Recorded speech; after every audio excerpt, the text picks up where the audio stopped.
नको आई तुझ्या डोळ्यातलं पाणी जाईन दूर दूर बाबा रडणार जाईन दूर दूर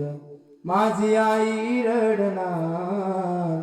तुझ्या विना जन्माला मज कोण घालणार 9 महिने 9 दिवसांनी झाली जग बघण्या घाई वंशाचा दिव्या पायी नको पळती विजवू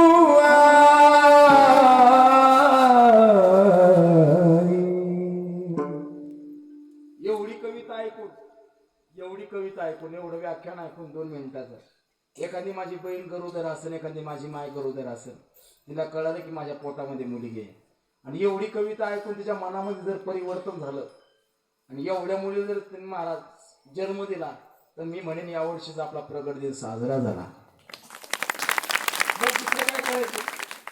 मला मोठा पार मारताय की नाही झालेली कीर्तन रूपी सेवा भगवान परमात्मा चरणी अर्पण करतो नामदेवाच्या चरणी अर्पण करतो. तुम्ही सर्व मायबाप श्रोते मंडळी महाराजांनी सगळ्यांनी मला सांभाळून घेतलं एवढा काही मी अधिकारी नाही बरं का तुमच्या चरणाचा कण आहे मी म्हणून मला काहीतरी बोलता आलं बरं का काहीतरी मायबापाची पूर्व पुण्य असेल माझ्या म्हणून तुमचं सगळ्याचं दर्शन झालं मला. दादासाठी ओम दादासाठी जोरदार टाळी वाजवा सिस्टमवाल्या दादासाठी जोरदार टाळी वाजवा मला खूप सुंदर सवाल एवढीच नामदेवरायच्या चरणी प्रार्थना करतो दादा वर्षातून कोणताच दिवस तुमचा खाली नसावा पावसाळा जरी असला तरी तुम्हाला कीर्तन असा आणि एवढंच नका फिरू तुम्ही मराठवाडा फिरा पश्चिम महाराष्ट्रामध्ये जा तिकडून खानदेशात या आमच्या विदर्भात या आम्ही सत्कार करू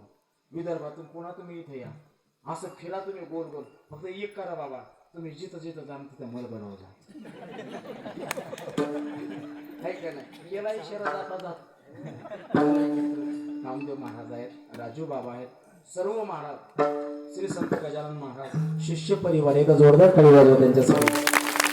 ज्ञानेश्वर माऊली ज्ञानराज ज्ञानेश्वर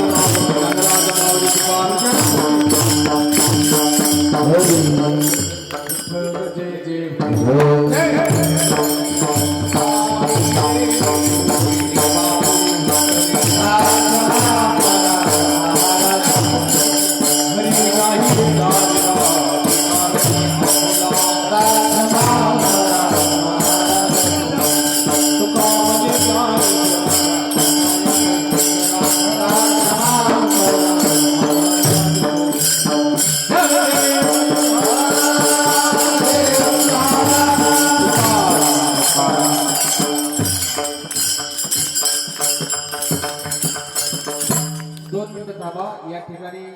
सत्कार होणार आहे.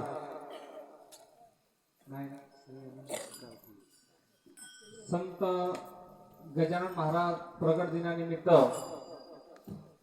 आजचा जो उत्सव कार्यक्रम संत गजानन महाराज यांचं भक्तगण आपल्या तीर्थ